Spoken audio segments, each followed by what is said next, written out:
selamat datang di channel saya. Di sini saya akan menjelaskan 7 fungsi layar pada OSI layar. Namun sebelumnya itu, saya terlebih dulu memperkenalkan diri. Perkenalkan, nama saya Cici Paripadudan. Saya kuliah di Universitas Kristen Indonesia Toraja dengan NIM 219611216. Saya dari Fakultas Teknik Informatika.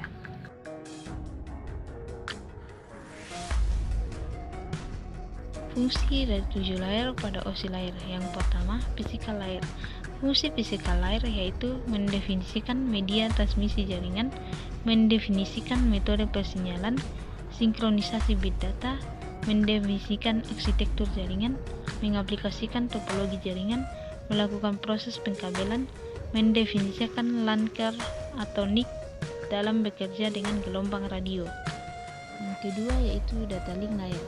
Data link layer merupakan salah satu layer yang penting karena memiliki fungsi yaitu mengkoreksi kesalahan, menentukan bagaimana setiap bit dari data dikelompokkan ke dalam frame, mengklaimkan perangkat keras, menentukan bagaimana sebuah perangkat keras dapat beroperasi.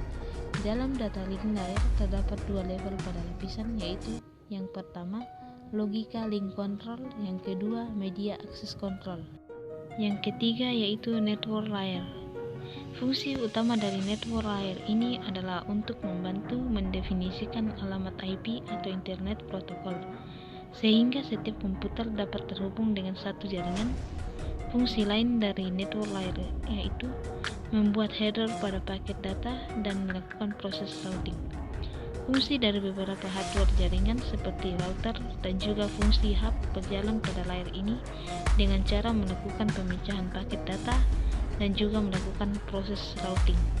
Yang keempat yaitu transport layer. Transport layer merupakan lapisan OSI yang memiliki tugas sebagai pengantar. Fungsi utama dari transport layer pada lapisan OSI ini adalah yang pertama, memecah data ke dalam paket-paket data. Yang kedua, mentransmisikan data dari session layer menuju network layer maupun sebaliknya. Yang ketiga, membuat penomoran pada paket data sehingga nantinya dapat disusun kembali dengan mudah. Yang keempat, melakukan proses transmisi ulang pada paket data yang hilang.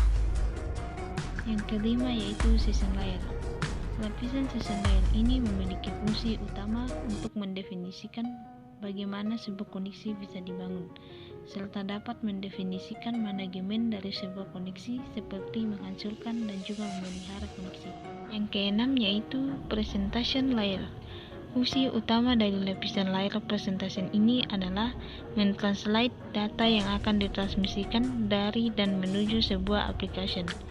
Lapisan ini berfungsi untuk menerjemahkan aplikasi menjadi sebuah data yang akan ditransmisikan, begitupun sebaliknya. Ketika memasuki proses akhir, presentation layer akan menerjemahkan data yang ditransmisikan ke dalam aplikasi. Protokol pada layer presentation yaitu yang pertama redirect software, yang kedua virtual network computing, yang ketiga remote desktop protocol. Yang terakhir yaitu application layer. Application layer merupakan lapisan yang pertama pada saat sebuah data mulai ditransfer, dan lapisan terakhir yang dilewati begitu komputer klien menerima data tersebut. Fungsi dari application layer yaitu yang pertama, menyajikan interface antara aplikasi dengan jaringan. Yang kedua, mengatur bagaimana sebuah aplikasi mampu untuk mengakses jaringan. Yang ketiga, membuat pesan berupa kesalahan pada jaringan. Yang keempat, menampilkan display dari sebuah jaringan.